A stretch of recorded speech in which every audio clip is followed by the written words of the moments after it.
All right, Bismillah, let's go ahead and get started. Hopefully everyone's had a great Jummah, inshallah. Jummah Mubarak to those who may still be on Friday today. Inshallah, today's session is going to be as part of our logistics pathway, and we will discuss the complete checklist for your sacred journey. So, inshallah, some of the important documentation that you should keep in mind while traveling, and any additional services that you should be mindful of throughout your journey, we'll go ahead and discuss today. Um, and that's going to actually, we're going to start off right with the most important stuff, which is documentation. And I know we've talked about this a couple of times, but it's certainly, we're now, alhamdulillah, less than a month away before many of you will be traveling. So we want to make sure you have all this stuff ready to go. In preparation of your departure. And so the passport copies, if you can go ahead and make those now, it would be a good time to do that. Obviously, having a digital copy is super beneficial, but having physical copies is always important, just in case, God forbid you were to lose your passport, having those physical copies are beneficial if you need to visit the embassy or anything like that. Alhamdulillah, it's very rarely happened, but we just want to be prepared for um those sorts of situations. Visas as well. So your Hajj visa, I don't know how much you guys may be keeping in touch with the news nowadays, but certainly there's been a lot of restrictions in the kingdom, and we want to make sure your visa documentation is very clear. We're going to go over the couple of different scenarios where you may be with the visas right now, but once your visa is issued, inshallah, please go ahead and make 2 copies of that as well. Your immunization record, specifically for those of us who are traveling from the US, the meningitis shot is the required one. And if you haven't received your meningitis shot yet and do not have one that is valid, please go ahead and make that appointment for this upcoming week. We are getting close to the deadline for that. If you are over 65, you will also be needing the COVID shot. That is only required for those who are over 65.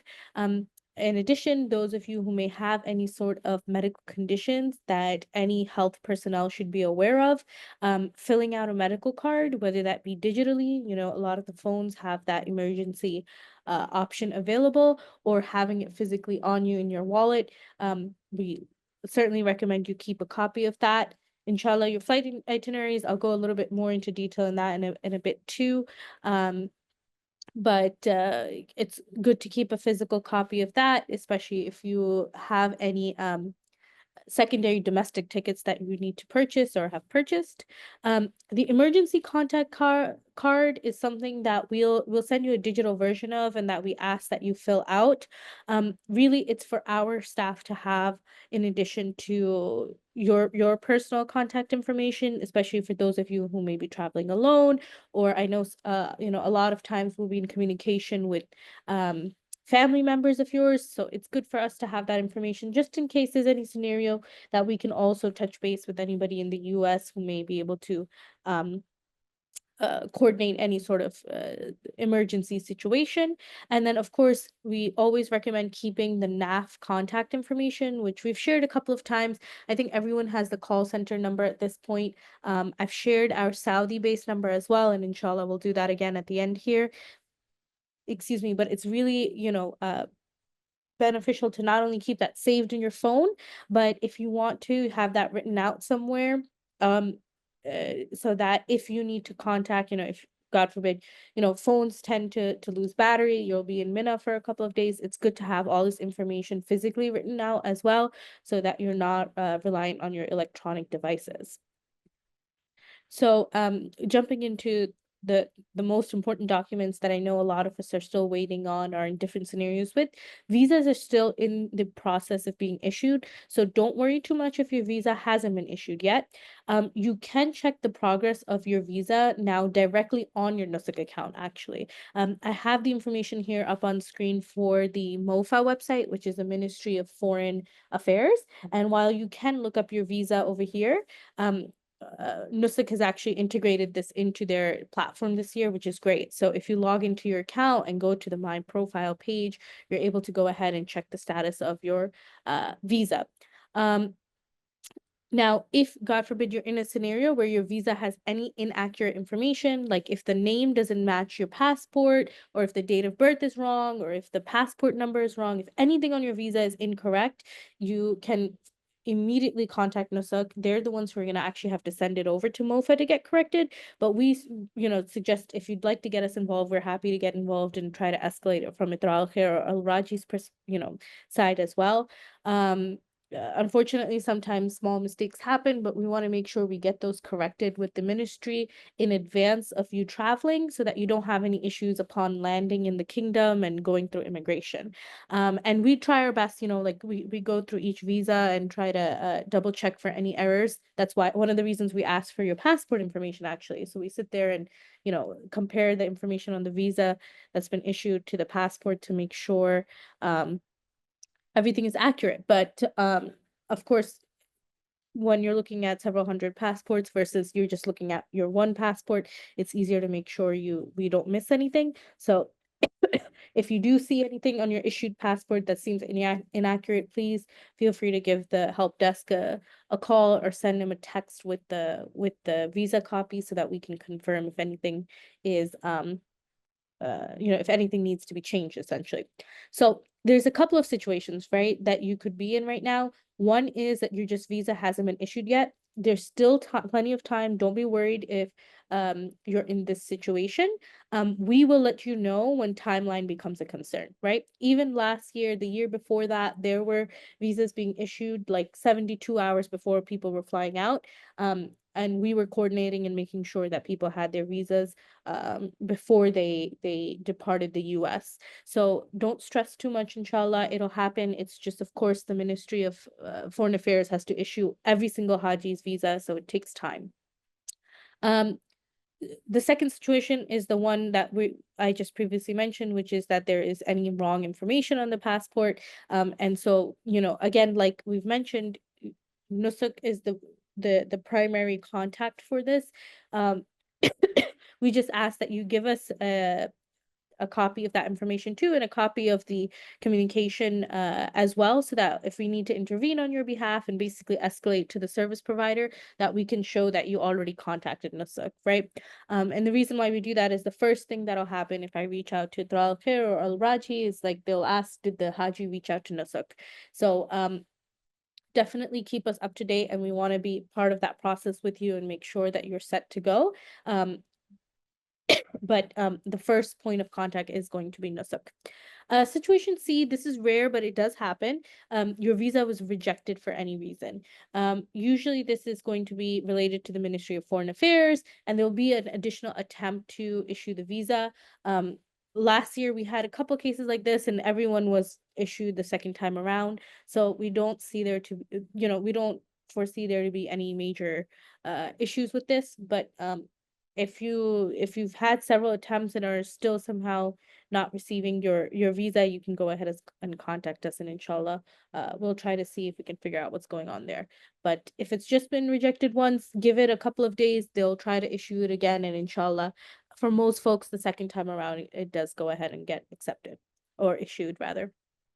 Situation D, your visa was successfully and correctly issued. Alhamdulillah, just keep that digital and printed copy saved. What I do want to say in addition to this, one of the situations that comes up and people get concerned is one, if you've got like 4 family members or a couple on one account, one person's visa has been issued and the others isn't, and people stress. No need to stress, no worries. There isn't a specific order that the visas are issued in. It's from what I've seen pretty random, people who've purchased later will have their visa issued first, vice versa. Generally speaking, people with US passports do tend to get issued first versus those who may be green card holders. But overall, like there's nothing to worry about. If you received your visa and your spouse hasn't received theirs, it's probably just taking a little bit longer, but should be issued soon enough. So passport management in the KSA, this is a tough one to go over. I left the first 2 bullet points here because this is the standard procedure. What I want to preface all this uh by saying is that this has been more inconsistent since the launch of Nusuk. So in the last 3 years, things have changed a lot, basically post-COVID. Before COVID, it was very consistent. You would come to the to the kingdom. It didn't matter what country you came from. They would take your passports, they would go to the passport offices here, and you would essentially receive your passport when you were returning back to the United States. This has become more inconsistent. They don't really, you know, they don't collect everyone's passports and keep them the whole time. In Medina, for sure, pretty much everyone had to give their passport for processing. It's a normal process here that they do. Um, Alhamdulillah, no one's passport ever gets lost with the passport control over here. So it's not something to stress too much about, but it's something to be mentally prepared for, right? So if a ministry official comes onto your bus, for example, you're, upon arrival in Medina and is asking for your passports, do not be surprised, do not be concerned. It's a normal process. It's the job of your guide and our job and Itra al-Khair or Al-Raji's job to make sure that those get processed with the ministry and then get delivered back to you. And inshallah, we'll be there to coordinate that. The main thing, we want to do is make sure you have that heads up that this does happen. Unfortunately, I wish I could tell you like it's gonna happen exactly at this point, in one specific order. It's just that it's been more inconsistent in the last 2, 3 years. So I don't want to give you specifics and then, you not have to give in your passport at certain times. The one time it seems pretty consistent is upon arrival in Medina, and then you receive your passports pretty much right before departure from Medina. They no longer seem to be checking them in Mecca. At least that's been the case the last 2 years. So uh, I apologize for for not being able to give you a straightforward answer. We just want you to be mentally prepared, that this is a possibility, and inshallah, your passport will be returned to you. The main thing that happens is people will get frazzled when this ministry person comes on board the bus and the guide is asking, and people will be like, we're not giving our passport over. And it causes issues. So we want to make sure you're mentally prepared for that. Essentially, we have to make sure that you get registered as a Haji in Medina, because the issue happens when you're departing Medina to Makkah, especially for the Medina first packages.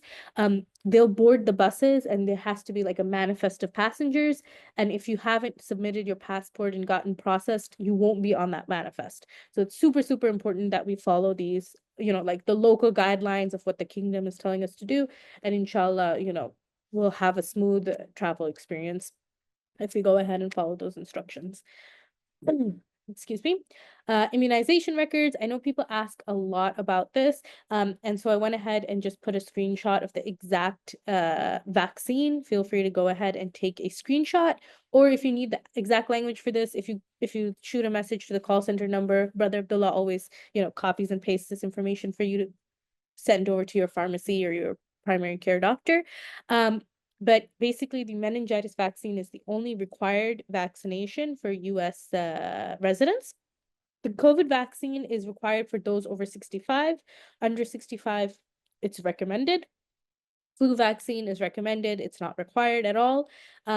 You do have to go ahead and get your vaccine at least 10 days before travel. So inshallah, that's why I mentioned earlier, try to make your appointment for this week.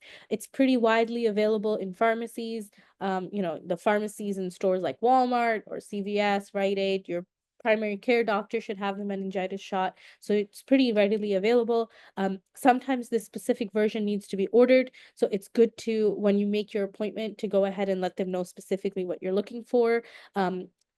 And many, depending on where you live in the country, many places in the country are pretty familiar with the Hajj requirements. So if you tell them I'm going on the religious pilgrimage to Saudi Arabia, they'll be aware that this is the vaccination you need. And do ask them for proof of vaccination so that you can go ahead and keep a copy of that with you. Generally speaking, you don't need to submit it anywhere. The only place you can get asked for it is when you arrive at the airport and you're going through immigration. That's happened to me before, where they ask, once they're processing my passport, do you have your immunization record or your proof of vaccination? And you can just show it to the immigration officer. Ticket updates. I know a lot of people have updates on those group flights. Or sorry, questions on those group flights. So as far as Itra Al-Khair goes, they gave us the update about 2 days ago that they've started uploading tickets onto Nusuk. So some of you may actually already have your tickets uploaded on Nusuk. They gave me a timeline of 3 to 4 days. So what I told them is like, hey, let me know when everyone's is uploaded and I'll go ahead and share in the group chats. That way, I don't want to mention it now and some people start worrying why their ticket isn't uploaded. So All the tickets have been issued. They're now just being uploaded onto Nusuk so you can visibly see it. We do get questions about, like, can I, for example, I'm from Denver, but I'm on the flight from DC. Can I go ahead and book a flight directly from Denver, etc.? Keep in mind, if you miss any part of your group flight, the whole entire PNR gets canceled, right? The whole entire trip gets canceled. So if you need to do a domestic ticket, for example, make sure you're leaving ample time from the time you arrive to your gateway city to the time your international flight leaves. So what I mean by this is, say you're a Haji from Denver and your flight is leaving from DC. If your flight is leaving at 7 p.m., make sure that you're at DC airport, that your Denver flight arrives in DC by 2 to 3 p.m. at the latest. You want to leave at least a 4-hour buffer. So if that first flight gets delayed or canceled, you have options available to you. Otherwise, what'll happen, say, for example, if you miss that flight, right? Like if your flight from Denver gets delayed or canceled and you miss the DC group flight, it's not just that you would be on the hook for that ticket from DC to like Saudi Arabia, right? Your return ticket also automatically gets canceled. On top of that, it's just very difficult during Hajj season to get a flight into the KSA. So it's really, really important you don't miss your flight. And so if you need to give more buffer, if you need to come the night before, that's, significantly a better option than missing your flight. So just keep that in mind. So we've already done the data validation, alhamdulillah, for most folks, even with Al-Rajhi. That was that process where we ask you for your passports, and basically we sit down and manually make sure all the information in Nusuk is accurate so that your ticket is getting issued on the right name with no mistakes. So for Al-Rajhi, we went ahead and did that validation process, and the tickets are being issued. For Itra Al-Khair, they went ahead and did that process themselves and have issued the tickets and are now uploading them onto your Nusuk accounts. So that's as far as the group ticket updates go. For those of you who may be on global flights, I know we have a few of you who basically did flights where you did your own custom, global packages where you had your own custom flights. Again, if you miss any part of your flight, the whole entire PNR gets canceled. That's super important. Sometimes people will, want to have a situation where they need to do childcare, drop off their kids in a different location. If you miss that first flight, you will also have to buy your return ticket. Just keep that in mind. For those who are on custom flights, you can always retrieve your ticket directly from Nusuk. And then because you won't be with the group arrival with the guide, just keep in mind, Itra Al-Khair Al-Raji team members will be at the airport to meet you and transport you to your hotel. Inshallah, once they start the airport services and I get pictures of this year's vests, they change them up every year. I'll go ahead and put some pictures of the airport staff in the group chats so that you guys can also take a look and see what sort of vests you can anticipate. But alhamdulillah, last year even at Jeddah airport, it was pretty clear how to follow the instructions that were provided. Inshallah, we'll go ahead and try to put those in again. I'm just basically waiting to see if there's any changes as far as procedure goes for this year. It's a little early for them to have started that process. And for anybody this is actually true for anybody who's on a group flight as well, in case you need to, for your own personal reasons, not take and basically cancel the flight that you have through the group and will be booking your own flight into the KSA, please let us know so that we're aware as well. Number one, not waiting for you at the airport with the group flights, but also we know when to expect you with the custom flights. Okay. The other question we get asked about a lot is the hotel reservations. Do I need anything? You don't need any proof of booking. Al-Raji Nitra did group bookings for you, right? So you'll check in as a group. That's one of the other reasons we do ask for the passports. We have to provide that to the hotel in advance of your arrival. And so I think, alhamdulillah, pretty much everyone has gone ahead and done that. But if you haven't, just please make sure you do submit that information. Inshallah, by mid-May, we'll start that rooming process and you can expect to know who you'll be rooming with prior to arrival. Rooming upgrades for Itra Al-Khair are now available. So, well, the pricing is available. So if you'd like, I know Brother Abdullah already has a list of those who have reached out previously, and inshallah tomorrow, once the office is open, he'll go ahead and reach out to you with the pricing on the upgrades. But if anybody here hasn't reached out and would like to know the price to upgrade, you can go ahead and leave a message at the WhatsApp, or give us send us a regular text message with your name and package number, and inshallah we can let you know what the cost would be to upgrade the room. I do want to clarify that this doesn't guarantee a room upgrade. At this point, Itra Al Khair has just released the pricing for upgrades based on the fact that they have some availability in certain packages. We'll let you know based on your package, whether there's that upgrade available and what the cost would be. But we wouldn't find out sooner to your departure about whether or not it's actually possible to do the upgrade if there's enough room. Early check-ins, a lot of times there's this expectation because of the way the flights work that like, can we get an early check-in? Whether you're with the group flight or with the custom flight, keep in mind, Hajj time, everything is booked out 100% capacity, right? That's one of the reasons why rooming upgrades is so challenging. And so early check-in is not something that we can accommodate, mainly because the hotels cannot accommodate it, right?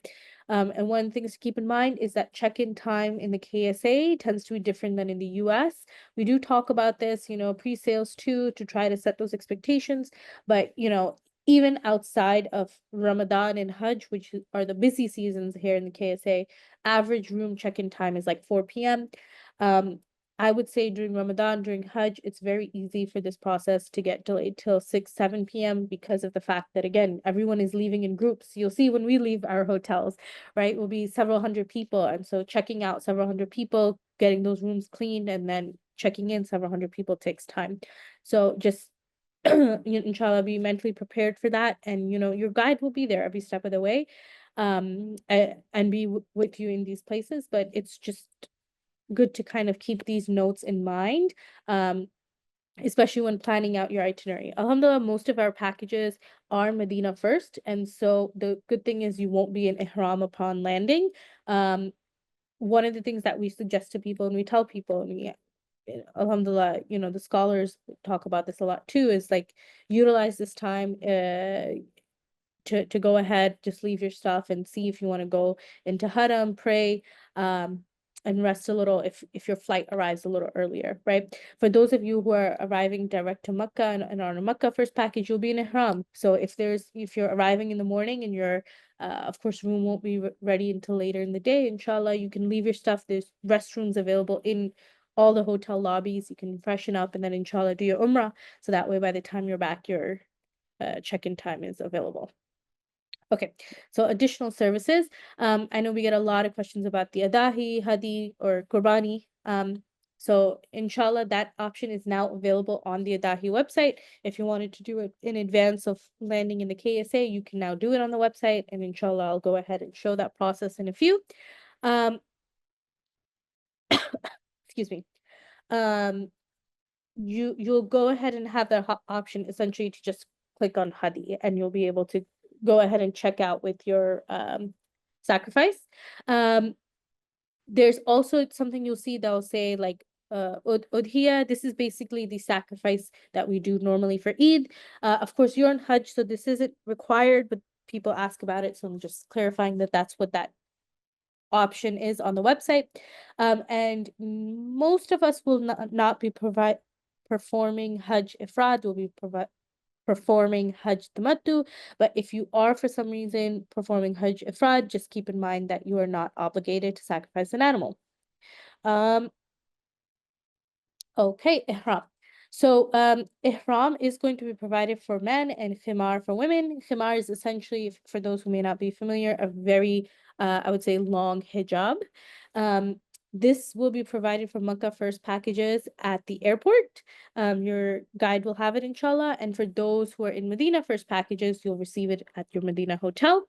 For the sisters, a lot of times, they prefer a hijab. They may have quote unquote broken in to do their umrah in. That's totally fine.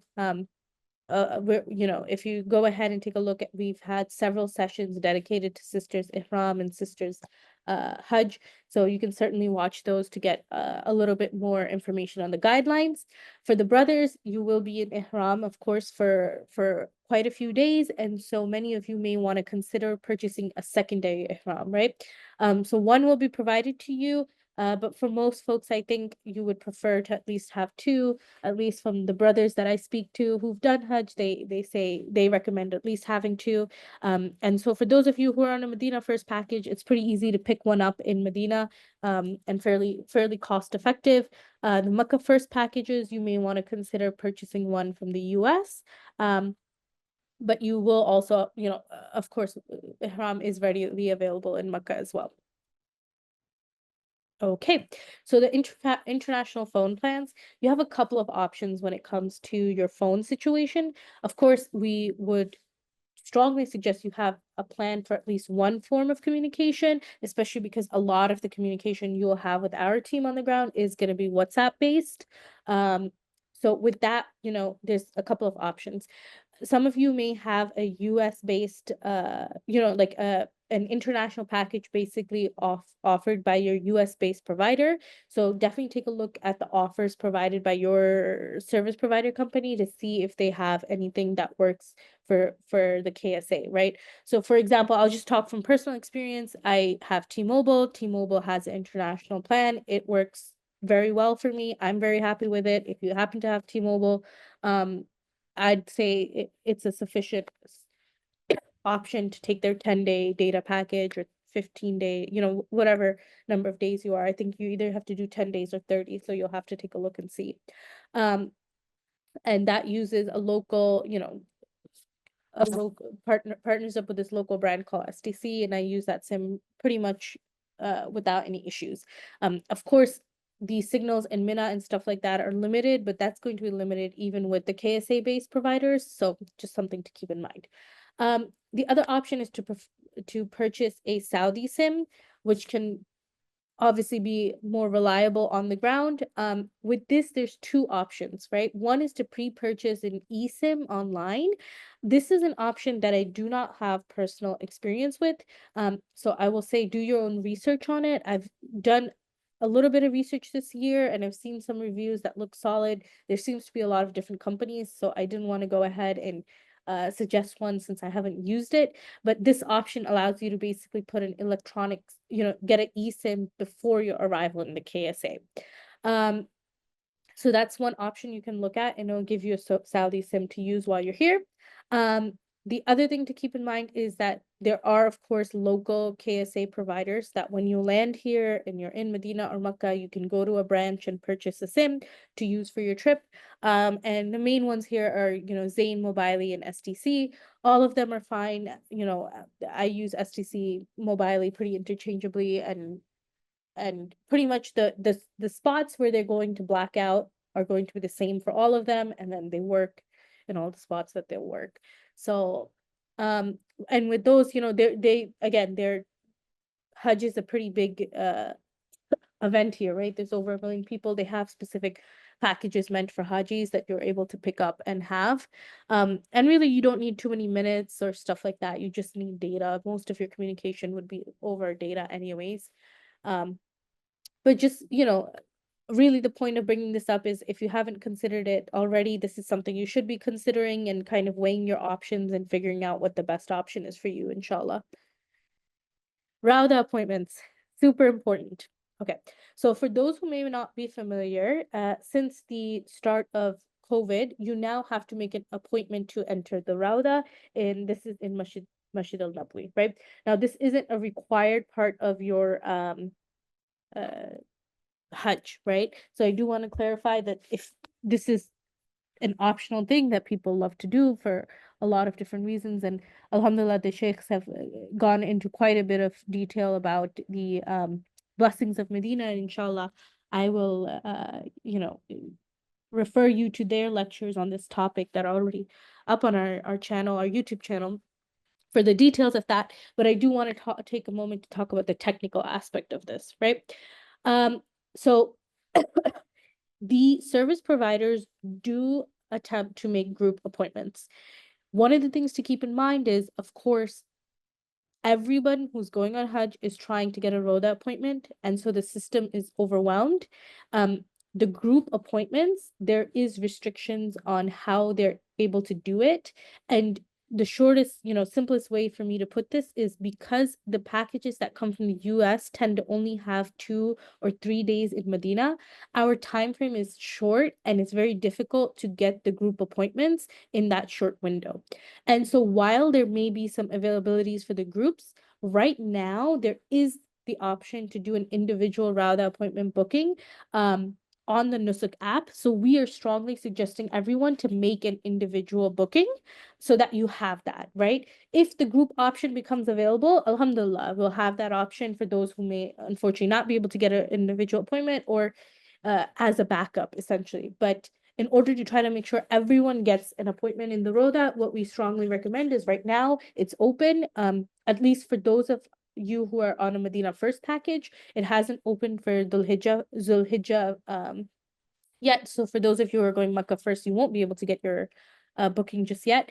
We'll let you know when that's uh, available.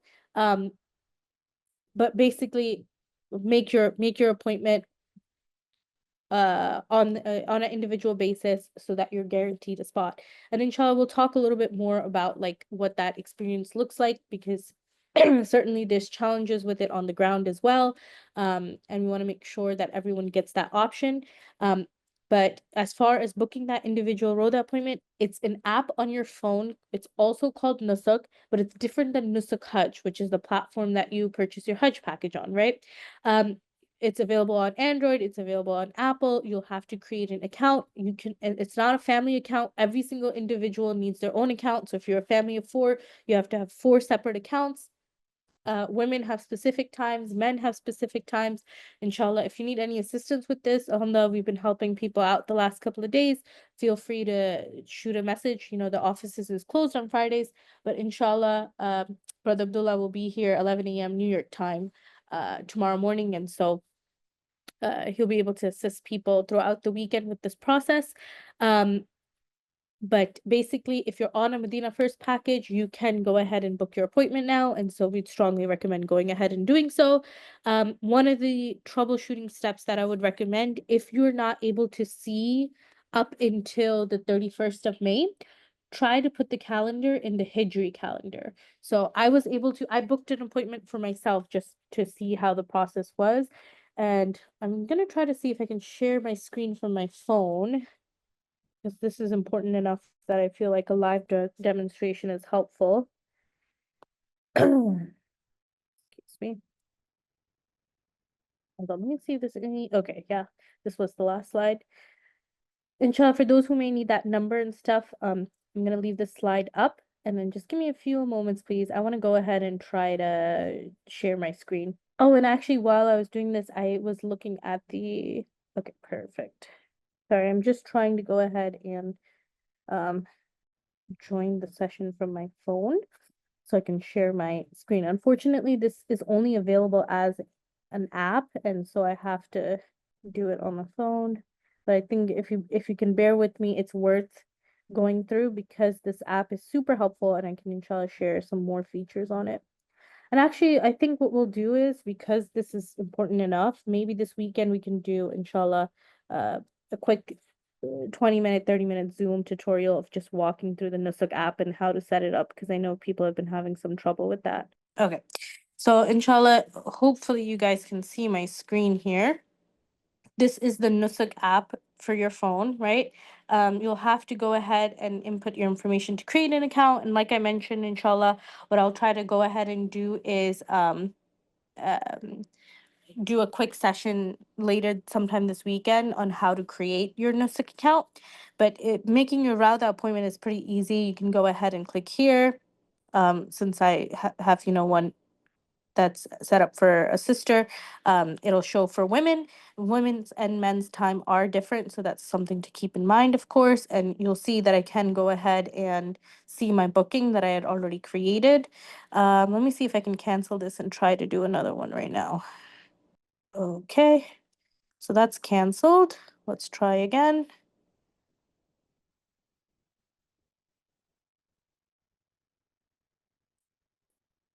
And so you'll see it has available here till May 31st. Actually, I'm gonna really quickly look at Zoom to make sure. Okay. Hopefully, inshallah, everyone's able to see my screen. I can't see the feedback. Um, so you can see that it's up to the 31st. So this means anybody who is on the packages that are landing Medina first, you'll be able to go ahead and book. For those of you who are arriving a little later, we have to wait a little, inshallah, until they open up June slots. Inshallah, we are keeping an eye on it. The second they open up June slots, we'll go ahead and let you know. We're regularly keeping an eye on it because we want to make sure everyone can try to book an individual slot. So I'm just going to go ahead and actually just randomly book something for the 31st. Although what I'll say is for those brothers and sisters who are arriving on the 26th or 27th, try to get a booking for the 28th, 29th, maximum 30th, because the 31st is the day we'll be leaving for for Makkah. So it's going to be a little bit more chaotic if you're, for example, doing a midnight appointment and then you've got, a 7 a.m., 8 a.m. Bus to catch for Makkah. So I don't know if you guys are able to see, but inshallah, this was a fairly easy process. I can go ahead and view my booking details. I'm able to go. It does say now that it has to confirm 48 hours before your visit. This is something new that I noticed when I booked my appointment earlier as well. It looks like something that they've either just added on or are doing something, for the sake of Hajj. But inshallah, then what you're able to do is, excuse me, let me go here.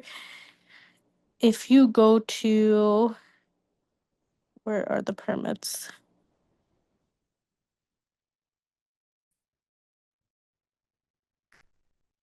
Yes, so if you come here to services and you click on permits and the Noble Road Up permits over here, you will be able to view your actual permits, right? So you're able to see your booking available over here. So alhamdulillah, it's a fairly easy process. I know most people are stuck because of the fact that it's only till the 31st. I just wanted to go ahead and quickly show you guys so that inshallah, the second it's available for you, you're able to go ahead and book it. Let's take a look here. There was just a few more things I wanted to show you guys since I have you. Just give me one moment. I'm going to switch back over to the Okay, perfect. So the last two things that I want to mention is one is the Adahi, a website that I had mentioned. You can see that it's available. If you can see on screen, it's now available to go ahead and purchase the Hadi, which is the payment for Hajj. And so you can see 720 Real. You're able to use Visa, any other card that you need to. The pricing is similar if you do it in person over here. So there's no necessarily benefit of doing it online versus in person. Just for those who want to go ahead and get it done before arriving, this is the option you would choose and be able to go ahead and do the purchase of your sacrifice. The other question that was in the Q&A earlier, and unfortunately I apologize, but in that process of switching over, I think the Q&A didn't get saved, but I did get a chance to peek at them, was someone requesting the slides for today. So actually, alhamdulillah, what we started doing is we have all of our slides available on our website. If you go to Noor Al-Fajr/webinars, or if you go to nooralfajr.com and then go to Hajj 2025 and look at webinars, all of the sessions information is actually already up. So if there's a session that hasn't happened yet, you're able to go ahead and, click on the Zoom link and register for it. But if a session's already complete, for example, Hajj of the Heart happened, it looks like here on April 19th, you have the link to watch it on YouTube. And then you also can go ahead and click here to download the slides that were presented. So of course, today's session, inshallah, give us like 24 hours or so to get it up, but these slides will be available for you to view. And that's basically the case for all of the different types of lectures that we've been doing. So the logistics one right over here. Yep. And so hopefully, inshallah, this helps you guys as well as you prepare. And yeah, we're just around the corner, inshallah, and looking forward to seeing you very soon. And hopefully this information helps you as you prepare.